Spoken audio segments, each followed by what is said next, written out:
Welcome to the Deep Dive, where we take complex information, distill it, and, well, make it really compelling for you. Today, we're diving into something that's subtly shaping the very knowledge you consume every day. The hidden influence of AI on scientific research papers. We all know language evolves, right? Major world events, big discoveries, they always leave their mark on the words we use. But what if a tech shift happening almost overnight had a bigger, more sudden impact on how we write than something absolutely massive like a global pandemic? Yeah, it's truly fascinating. We're seeing how large language models, LLMs, things like ChatGPT, which really hit the mainstream in November 2022, have started to, well, not just help, but really infiltrate academic writing. Our main source for this dive is a really groundbreaking paper from February 2025. It's by Dmitry Kobak, Rita Gonzalez-Marquez, Amuke Agnes Horvat, and Jan Laus. And their work shows this unprecedented, almost kind of stealthy shift in the language landscape of science. And the main finding is pretty mind-blowing, isn't it? They're suggesting the impact of these LLMs on scientific words have actually surpassed the linguistic effect of huge global events like the COVID pandemic. I mean, you heard that right. More impactful on word choice than all the talk about masks, lockdowns, vaccines, all of it combined. That's just remarkable. So how did they even, measure something like that? It's a fantastic question, actually, because this isn't just like guesswork.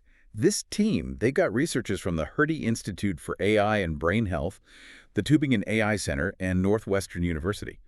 Quite the lineup. They took on this massive data analysis. They meticulously went through over 14 million PubMed abstracts. Wow. Yeah, spanning from 2010 right up to 2024. And instead of using those standard AI detectors, which can be a bit unreliable, sometimes biased, they came up with this novel, data-driven approach. They call it excess word usage. Excess word usage. Okay. Yep. That sounds like a clever way around the usual detector problems. Can you break that down a bit for us? How does it work? Absolutely. Think of it a bit like how public health experts look at excess mortality during, say, a pandemic or a heat wave. They're not just counting deaths from the event, but deaths above and beyond what you'd normally expect for that time period. Oh, okay. Makes sense. So here, the researchers look for words that show this really abrupt, statistically significant jump in frequency, specifically after ChatGPT came out. They compared the usage to what you'd expect based on the trends from previous years. If a word suddenly spikes way beyond its established pattern, boom, it gets flags having excess usage. Right. And here's where it gets really interesting, I think. After crunching all that data, millions of abstracts, they found hundreds, maybe even thousands of words showing the sudden spike. But the key thing wasn't just that words were spiking, it was what kind of words. They weren't the technical terms, the content words like Ebola or coronavirus that naturally surged during, a health crisis. No, these were style words. That's the AI fingerprint, right? Precisely. And that raises a really important question. What exactly is a style word here, and why does that matter so much? What the study found was this really distinct shift. Before 2023, most of these excess words were nouns pointing to new topics, new things. But in 2024, a huge chunk, 66%, were verbs, and another 16% were adjectives. So we're talking about words that shape how information is presented, not the core information itself. It's a fundamental shift, not in what scientists are studying, but in how they're talking about it. So what does that actually mean for the language we're seeing in science papers? Are we talking about words that make things sound, I don't know, a bit more flowery or maybe overly academic? The paper actually gives some pretty vivid examples of this chat GPT-style flowery language. They pulled these straight from 2023 abstracts. Just listen to these, you might start to recognize this kind of phrasing. Okay, here's one. By meticulously delving into the intricate web connecting, and this comprehensive chapter takes a deep dive into their involvement as significant risk factors for site routes. Meticulously delving. And another one. A comprehensive grasp of the intricate interplay between A is pivotal for effective therapeutic strategies. Intricate interplay. Pivotal. Oh, very, very. Yeah. And this third one is quite something. Initially, we delve into the intricacies of accentuating its indispensability in cellular physiology, the enzymatic labyrinth governing its flux, and the pivotal mechanisms. Enzymatic labyrinth. Wow. It almost sounds like a parody sometimes. It really does. And those aren't just, cherry-picked oddities. The study manually looked at, I think, 829 unique excess words from over a decade, 2013 to 2024. They categorized them, content or style. And they found this pattern, these stylistic verbs and adjectives, was totally unique to the post-LLM era. Words like delves, which saw, get this, a 28-fold increase after ChatGPT. 28-fold, yeah. Or showcasing, up 10.2-fold. Underscores, up 10.9-fold. These are big jumps. But it's not just those slightly unusual words. Even common ones like potential, findings, crucial, they all showed significant excess usage in 2024. So it's not obscure jargon. It's woven into the rhetorical fabric. It's like the AI has this specific linguistic signature it leaves behind. That is truly striking, and the numbers really back this up. The study's biggest headline number, maybe, suggests that based on just these excess style words, at least 10% of all PubMed abstracts published in 2024 showed clear signs of being processed with LLMs. 10%. Yep. That's a massive slice of the scientific literature. It absolutely is. And it's really important to stress that 10% is what they consider a lower bound, a conservative estimate.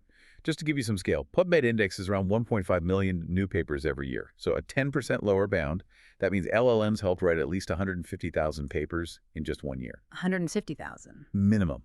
The researchers actually think the real number is likely much, much higher, maybe closer to 30%.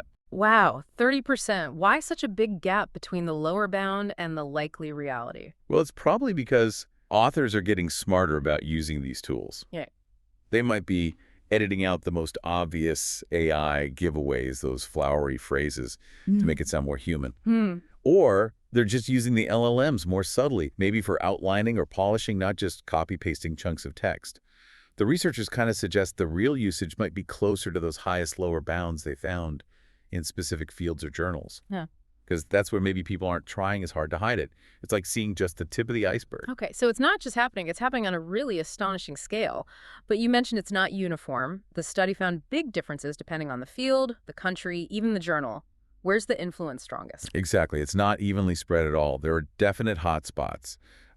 For instance, computational fields, things like computation itself, bioinformatics, they showed estimated LLM usage around 20%. 20%, okay. Which, maybe isn't totally surprising. Researchers in those areas are often early adopters of AI tools anyway. Plus, their publication cycles can sometimes be faster, which might incentivize using tools that speed things up. They're kind of already living in that digital world. Makes sense. And what about geographically? Are we seeing some countries using this tech more than others? Oh, definitely. The geographical differences are quite stark, actually. They tell a really interesting story. Countries like the UK and Australia showed pretty low detectable usage, often below 4%. But then you look at countries like China, South Korea, Taiwan, the numbers jump way up, detectable usage above 15%. 15% plus, that's a big difference. It is. And it strongly suggests, doesn't it, that LLMs are being used quite heavily by non-native English speakers. It's likely a tool to help them refine their writing for international English language journals. It could be acting as a powerful equalizer, in a way, helping to overcome language barriers. That's a really fascinating angle, helping to democratize access, maybe. Were there any specific examples where the usage was, exceptionally high? Oh, yeah. The highest detected figures were really quite remarkable. They found 33%, a third, of papers from South Korea published in one specific journal, Sensors, and an even more staggering 38% for computation papers coming out of China. Figures like that really highlight how differently these tools are being adopted and maybe how useful they are for certain groups. And the journals themselves followed a pattern, too, you said. Something about prestige. That's right. A pretty clear pattern emerged there, too. The really high-prestige, highly selective journals, think Nature, Science, Citizen's, they had much lower detectable LLM usage, around 6–8%, which could mean a few things. Maybe stricter review processes are catching it, or maybe authors aiming for those top journals are just more careful, wanting their work to be perceived as entirely their own. But then you look at open access journals, maybe those with faster or simpler review processes. Journals like Sensors, we just mentioned it was at 24% overall, Curious at 19%, or big publishers like MDPI at 19%, and Frontiers at 18%. The rates were significantly higher there. So it strongly suggests that, easily detectable LLM usage seems to be negatively correlated with how prestigious a journal is perceived to be. Interesting. Whether that's down to less strict editing or just authors being less worried about hiding it. Exactly. That's a question the academic world is definitely puzzling over right now. Okay, so we've seen how widespread this is, how it's changing the style of science communication and where it's most common. But let's get to the crunch. Beyond the linguistics, what are the real-world implications? Why does this matter to, you listening right now, maybe trying to understand new research or just stay informed? Yeah, this really gets to the heart of scientific integrity, doesn't it? Trust in the information we consume. Because while LLMs can definitely improve grammar, make writing clearer, help translate complex ideas into polished English, which is great, They're also kind of infamous for what people call hallucinations. Right, making things up. Exactly. Making up references that don't exist, writing inaccurate summaries, sometimes generating completely false claims that sound incredibly plausible and authoritative. Just imagine you're trying to verify a literature review for your own work, and you unknowingly rely on fabricated citations or subtle biases that an AI just wove into the text. It's a serious and often quite hidden risk to the reliability of what we read. And it's not just accuracy, is it? There's this worry about homogenization. Everything's starting to sound the same. If everyone's using similar LLMs, trained on similar data, to write their intros or background sections, couldn't we just end up with papers that are, well, stylistically bland and repetitive? That could potentially stifle real innovation, make it harder for unique ideas or voices to cut through. It might even worsen things like citation injustice, where some papers get cited constantly just because they're in the AI's training data, while other important work gets ignored. And then there's the really chilling idea of paper mills, bad actors using AI to just churn out fake studies on an industrial scale. That makes finding genuine research even harder. Absolutely. The academic community is very aware of these challenges. They're actively grappling with how to respond. You're seeing publishers, funding agencies starting to roll out policies. Some are banning LLMs in peer review. Others say explicitly they can't be listed as co-authors, or they demand disclosure if an LLM was used. For instance, some big publishers have clearly stated LLMs are not an author. They can't claim authorship. Right. And what this research suggests with its monitoring method is that tools like excess word usage analysis are going to be pretty crucial. They help us see if these new policies are actually being followed in practice, or if this sort of invisible hand of AI just keeps shaping the scientific record, under the radar. Wow. Okay, so this deep dive into the work by Kobach and his colleagues really paints a picture, doesn't it? The AI presence in scientific writing isn't just some minor trend. It's a massive, unprecedented transformation.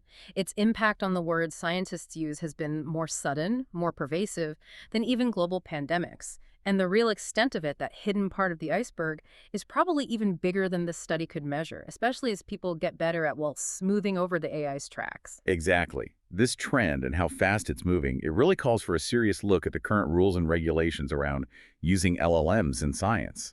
It's a complex challenge, and it's only going to get trickier as the AI gets more sophisticated, more widely adopted, and really pushes the boundaries of what we can detect and what's considered ethical use. So, for you, our listener, what does this mean?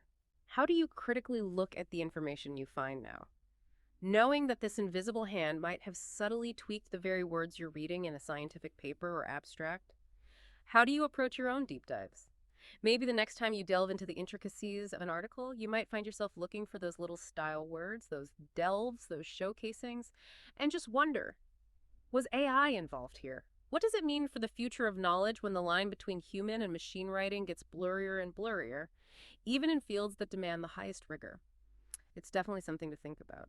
If you found this exploration as fascinating as we did, please do like this video, subscribe to the channel for more deep dives, and definitely hit that notification bell so you don't miss the next one. And share your thoughts down in the comments. How do you think the rise of AI will impact scientific integrity and communication in the long run? We'd genuinely love to hear your perspective.